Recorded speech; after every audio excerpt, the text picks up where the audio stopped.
नमस्कार. श्री स्वामी समर्थ. श्री स्वामी समर्थ महाराजांच्या कृपेने तुमच्या सर्व चांगल्या इच्छा आकांक्षा पूर्ण होत हीच महाराजांचरणी प्रार्थना. बुधवार दिनांक 15 एप्रिलला आहे आपल्या महाराजांची पुण्यतिथी.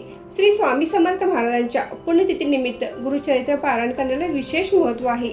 वर्षातून जास्तीत जास्त 7 पारायणे आणि कमीत कमी 3 पारायणे अवश्य करावीत.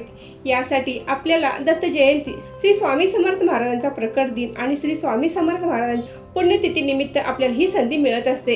बरेच जण संधी मिळेल तेव्हा एकट्याने किंवा सामूहिकरित्या गुरुचरित्राचे पारायण करतात. जे कोणी गुरुचरित्राचे पारायण करते त्यांना चांगला अनुभव आल्याशिवाय राहत नाही. गुरुचरित्राला 5वा वेद मानण्यात आले आहे. प्रचंड दैवी शक्ती असलेला हा एक वैदिक ग्रंथ आहे. तुमच्या आयुष्यात असणाऱ्या कितीतरी अशक्य गोष्टी पारायण केल्याने सुटतात. म्हणून प्रत्येकाने वर्षभरामध्ये कमीत कमी गुरुचरित्राचे 3 पारायणे अवश्य करावी. तर ही संधी आपल्याला श्री स्वामी समर्थ महाराजांच्या पुण्यतिथी निमित्त मिळणार आहे. पण बऱ्याच जणांना संसारिक अडचणी, लहान मुले, जॉबमुळे, त्याचप्रमाणे गुरुचरित्र पारायण करण्यासाठी असणारे नियम यामुळे ते गुरुचरित्र पारायण करण्यास टाळतात आणि असंख्य अशा समस्यांचा सामना करतात. तर मैत्रिणींनो, गुरुचरित्र पारायण करण्यासाठी असणारे हे साधे सोपे 3 नियम पाळा. गुरुचरित्राचे पारायण करा आणि दत्त महाराजांचा कृपा आशीर्वाद मिळवा. साक्षात दत्त महाराज दर्शन देतील. तर हे गुरुचरित्राचे पारायण करण्यासाठी सुरुवात कधीपासून करावी, कोणते 3 नियम पाळणे आवश्यक आहे, पूजा मांडणी करावी का, ती कशी करावी, पारायणाचे उद्यापन कसे करावे, अशी संपूर्ण माहिती आपण आजच्या व्हिडिओमध्ये घेणार आहोत. तर व्हिडिओ स्किप न करता शेवटपर्यंत नक्की बघा. नमस्कार मैत्रिणींनो, मी सारिका भक्ती विश्वमध्ये तुमचे मनापासून स्वागत करते. बुधवार दिनांक 15 एप्रिलला आहे श्री स्वामी समर्थ महाराजांची पुण्यतिथी. तर या दिवशी आपल्याला पारायणाची सांगता करायची असते, म्हणजेच उद्यापन करायचे आहे. तर या पारायणाची सुरुवात आपल्याला गुरुवार दिनांक 9 एप्रिलला करायची आहे. हे आपले 7 दिवसांचे पारायण होईल. तर दत्त जयंतीला आपण पारायण करतो तर ते 8 दिवसांचे केले जाते. तर 7 दिवस पारायण केले जाते आणि शेवटच्या दिवशी म्हणजे 8व्या दिवशी दत्त जयंती दिवशी त्याचे उद्यापन केले जाते. परंतु श्री स्वामी समर्थ महाराजांच्या पुण्यतिथी निमित्त आपण पारायण करणार आहोत तर ते 7 दिवसांचेच करायचे आहे. श्री स्वामी समर्थ महाराजांच्या पुण्यतिथी दिवशी त्याचे उद्यापन करायचे आहे.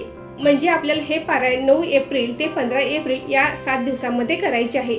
9 एप्रिलला आपण पारायणाला सुरुवात करणार आहे. म्हणजे त्या आदल्या दिवशी आपल्याला 1 गाय आणि 4 कुत्रे यांना नैवेद्य द्यायचा आहे. भाजी, पोळी, भात यांचा नैवेद्य आपण 4 कुत्रे आणि 1 गायला देऊ शकता. आता कुत्रे नसतील किंवा गाय नसेल तर आपण गायला दिलं तर चालेल किंवा कुत्र्यांना दिले तरी चालेल, किंवा तुम्ही घराच्या बाहेर तुम्ही हा नैवेद्य ठेवू शकता. कोणीही येऊन ते खाऊन जाईल. दुसऱ्या दिवसापासून म्हणजेच गुरुवार 9 एप्रिल पासून पारायणाला सुरुवात करायची आहे. गुरुचरित्र पारायण करताना पूजा मांडणी करणे आवश्यक आहे. ती पूजा आपल्याला पारायण पूर्ण होईपर्यंत हलवता येणार नाही. त्यामुळे पूजा मांडणी करताना हे लक्षात ठेवूनच मांडणी करायची आहे की आपल्याला ही पूजा हलवता येणार नाही. त्या ठिकाणी कोणाचाही धक्का लागणार नाही. त्याचबरोबर पारायण करणाऱ्या व्यक्तीचे तोंड हे पूर्व दिशेला असणे आवश्यक आहे. ज्या ठिकाणी पूजा मांडणी करायची आहे ती जागा गोमूत्र, गंगाजल टाकून स्वच्छ करून घ्यावी. रांगोळी स्वस्ती काढायची आहे, त्यावर थोडेसे हळदी कुंकू अर्पण करायचं आहे आणि मगच त्यावर पाट किंवा चौरंग ठेवून पूजा मांडणी करायची आहे. चौरंगावर एक स्वच्छ कापड अंतरायचं आहे. हे कापड किंवा ब्लाऊज पीस लाल, पिवळ्या किंवा केशरी रंगाचे असावे. प्रथम दिवा प्रज्वलित करून दिव्याची पूजा करून घ्यायची आहे. त्यानंतर आपण कलशाची स्थापना करायची आहे. एखादा तांब्या किंवा कलश घ्यायचा आहे. त्यामध्ये पाणी भरून घ्यायचं आहे. त्यामध्ये हळद, कुंकू, अक्षता, 1 रुपयाचे नाणे, यामध्ये विड्याची किंवा आंब्याची पाने लावून त्यावर एक नारळ ठेवायचा आहे. नारळाला हळदी कुंकू लावून त्याची पूजा करायची आहे. अशा पद्धतीने आपण कलशाची स्थापना करून घ्यायची आहे. आपल्या घरामध्ये दत्त महाराजांचा फोटो असेल, मूर्ती असेल तर त्याची स्थापना करायची आहे. फोटो असेल तर फोटो स्वच्छ करून आपण त्याची पूजा करायची आहे आणि मूर्ती असेल तर मूर्तीला अभिषेक घालायचा आहे. आता दत्त महाराजांचा फोटो किंवा मूर्ती नसेल तर स्वामी समर्थ महाराजांचा फोटो किंवा मूर्ती असेल तर चालेल. मूर्तीला आपण अभिषेक घालायचा आहे. त्याचबरोबर महाराजांना गंध, फूल, अक्षता अर्पण करायचे आहेत आणि त्यांची विधिवत पूजा करायची आहे. त्यासोबतच महाराजांच्या समोर जपमाळ ठेवायची आहे. एका तांब्याच्या भांड्यामध्ये किंवा एखाद्या वाटीमध्ये आपण पाणी भरून ठेवायचं आहे. त्यावर आपण झाकण ठेवायचं आहे आणि एखाद्या वाटीमध्ये आपण खडी साखर, फुटाणे यांचाही नैवेद्य आपण ठेवू शकतो किंवा फक्त साखर ठेवली तरी देखील चालेल. महाराजांच्या समोर एक विडा देखील ठेवायचा आहे. चौरंगासमोर एक पाट ठेवून त्याच्यावर वस्त्र अंतरायचं आहे आणि त्या पाटावर आपण गुरुचरित्र ठेवायचं आहे. गुरुचरित्र देखील आपण या 7 दिवसामध्ये हलवायचं नाही. रोज आपण वाचन झाल्यानंतर तेथेच गुरुचरित्र व्यवस्थित कापडामध्ये बांधून ठेवायचं आहे. तर अशा पद्धतीने आपण मांडणी करायची आहे. आता आपण वाचना अगोदर संकल्प करायचा आहे, धूपदीप लावून घ्यायचा आहे आणि संकल्प करायचा आहे. संकल्प कसा करावा याचा व्हिडिओ आपल्या चॅनलवर आहे, तो बघू शकता. संकल्प करून झाल्यानंतर आपण 11 माळी श्री स्वामी समर्थ या मंत्राचा जप करायचा आहे आणि आपण ग्रंथ वाचण्यास सुरुवात करायची आहे. ग्रंथ कसा वाचावा याची माहिती ग्रंथामध्ये दिलेली आहे. गुरुचरित्र आपण ब्रह्ममुहूर्तापासून ते दुपारी 4 वाजेपर्यंत वाचू शकतो. दुपारी 12 ते 12:30 या वेळेत गुरुचरित्र वाचता येणार नाही, कारण ही दत्त महाराजांच्या भिक्षेची वेळ असते. तर या वेळेत आपण गुरुचरित्र वाचू नये. फक्त दुपारी 12 ते 12:30 ही वेळ सोडून तुम्ही ब्रह्ममुहूर्तापासून दुपारी 4 वाजेपर्यंत कधीही गुरुचरित्र वाचू शकता. आता रोज किती अध्याय वाचावेत, तर गुरुचरित्रामध्ये पहिल्या दिवशी अध्याय किती वाचावेत किंवा दुसऱ्या दिवशी अध्याय किती वाचावेत याची माहिती गुरुचरित्रामध्ये दिली आहे. तर त्या पद्धतीने आपण रोज ठरवून दिलेले अध्याय आपण वाचायचे आहेत. आता प्रत्येक दिवशी आपल्याला 2 ते 2.5 तासांचा वेळ लागतो. कधी कधी एखाद्या दिवशी आपल्याला 3 तासांचा देखील वेळ लागतो किंवा त्याहीपेक्षा कमी वेळ लागतो. तुम्ही 4 वाजता जर वाचायला सुरुवात केली तर 7 वाजेपर्यंत तुमचे या 3 तासामध्ये तुमचे वाचन पूर्ण होईल. कधी कधी 2 तासामध्ये देखील आपले अध्याय वाचून पूर्ण होतात. कमी जास्त अध्याय आहेत, त्यामुळे वाचनाचा वेळ हा कमी जास्त होऊ शकतो. त्याचबरोबर आपल्या वाचनाच्या स्पीडवर देखील अवलंबून आहे. परंतु वाचन फास्ट करू नये, अर्थ समजून न घेता वाचन फास्ट करू नये, तर मन लावून अगदी शुद्ध अंतःकरणाने आपण गुरुचरित्राचे वाचन करायचे आहे. बरेच जण गुरुचरित्र हे ब्रह्ममुहूर्तावर उठून वाचतात, कारण यावेळी सर्वत्र शांतता असते, दंगा वगैरे नसतो, काही गडबड नसते, तर आपण शांतपणे गुरुचरित्र वाचू शकतो. त्यामुळे बरेच जण हे ब्रह्ममुहूर्तावर उठून गुरुचरित्र वाचतात. पण सगळ्यांनाच गुरुचरित्र ब्रह्ममुहूर्तावर उठून वाचणे शक्य नसते. तर आपण आपल्या वेळेनुसार ब्रह्ममुहूर्तावर शक्य नसेल तर तुम्ही 7 वाजता वाचायला सुरुवात केली तर तुमचे 10 वाजेपर्यंत होऊन जाईल, आणि तुम्ही 9 वाजता वाचायला सुरुवात केली तर तुमचे 12 वाजेपर्यंत वाचन पूर्ण होईल.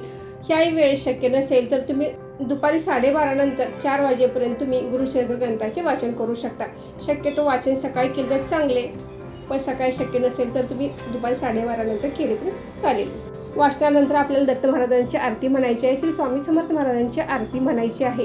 आता रोज नैवेद्य काय दाखवायचा, तुम्ही साखरेचा किंवा फळांचा नैवेद्य दाखवू शकता, किंवा तुम्हाला जी जेवणासाठी करणार आहात त्याचा नैवेद्य तुम्ही दाखवू शकता. गुरुचरित्र पारायण करत असताना रोज रात्री झोपण्यापूर्वी विष्णू सहस्रनाम आपल्याला वाचायचे आहे. तर हे विष्णू सहस्रनाम का वाचावे, आपण गुरुचरित्र वाचत असताना आपल्याकडून शब्दांचे उच्चार व्यवस्थित होत नाहीत किंवा वाचनामध्ये काही चुकी होते, तर विष्णू सहस्रनाम वाचल्यामुळे आपण वाचनामध्ये केलेल्या चुकांना माफी मिळते. विष्णू सहस्रनाम वाचल्यामुळे दिवसभरामध्ये होणाऱ्या पापकर्मामधून देखील आपली मुक्ती होते. त्यामुळे आपण गुरुचरित्र पारायण काळात रोज रात्री झोपण्यापूर्वी विष्णू सहस्रनाम जरूर वाचावे. गुरुचरित्राचे पारायण करण्यासाठी काही नियम आहेत, तर हे महत्त्वाचे 3 नियम आपण पाळलेच पाहिजेत, तरच आपल्याला गुरुचरित्र पारायणाचे लाभ मिळणार आहे. तर सर्वात पहिला नियम म्हणजे आपण ब्रह्मचर्याचे पालन करणे आवश्यक आहे. गुरुचरित्र पारायण काळात आपण ब्रह्मचर्याचे पालन करायचे आहे. तसेच आपण गादीवरही झोपायचे नाही.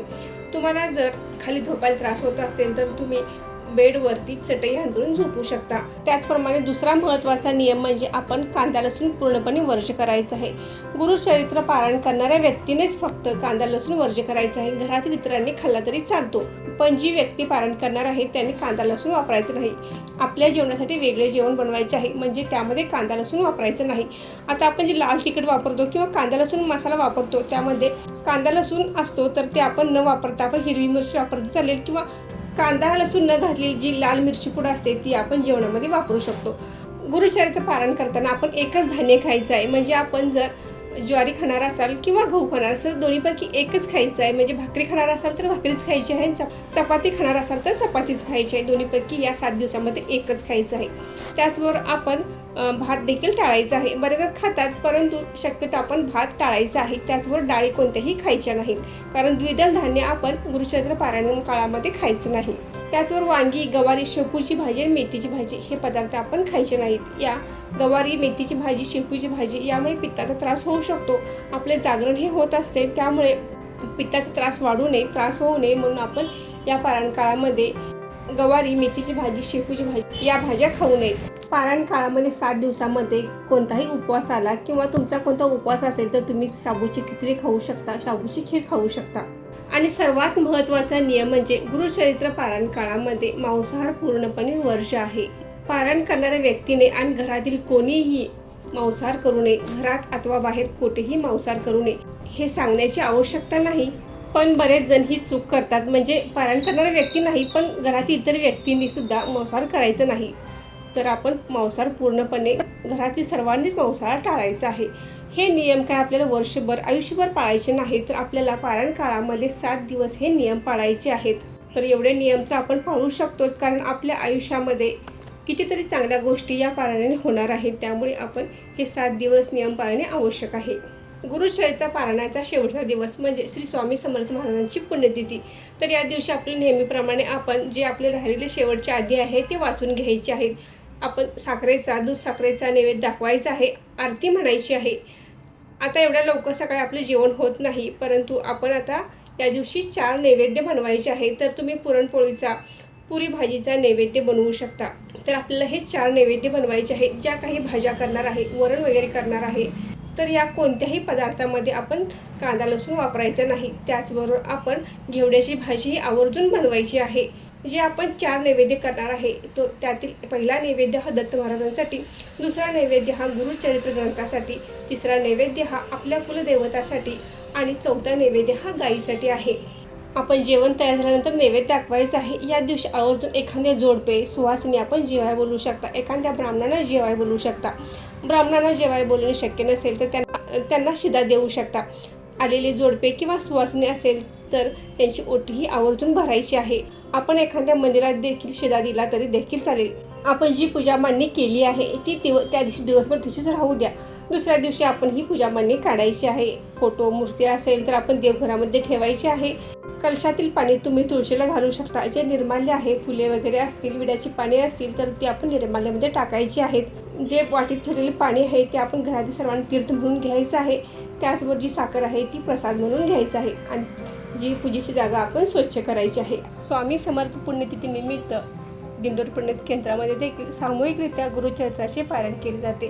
तुम्हाला जर शक्य असेल तर तुम्ही केंद्रामध्ये जाऊन देखील पारायण करू शकता. अशा पद्धतीने आपण या गुरुचरित्र पारायणाची सांगता करायची आहे. तर मैत्रिणींनो, कोणतीही शंका मनात न धरता, न घाबरता आपण गुरुचरित्र पारायण अवश्य करावे. काही शंका असेल तर कमेंट करून नक्की विचारू शकता. तुम्हाला जर माझा हा व्हिडिओ आवडला असेल तर व्हिडिओ लाईक करा, शेअर करा आणि सारिका भक्ती विश्व या यूट्यूब चॅनल सबस्क्राईब करा. धन्यवाद.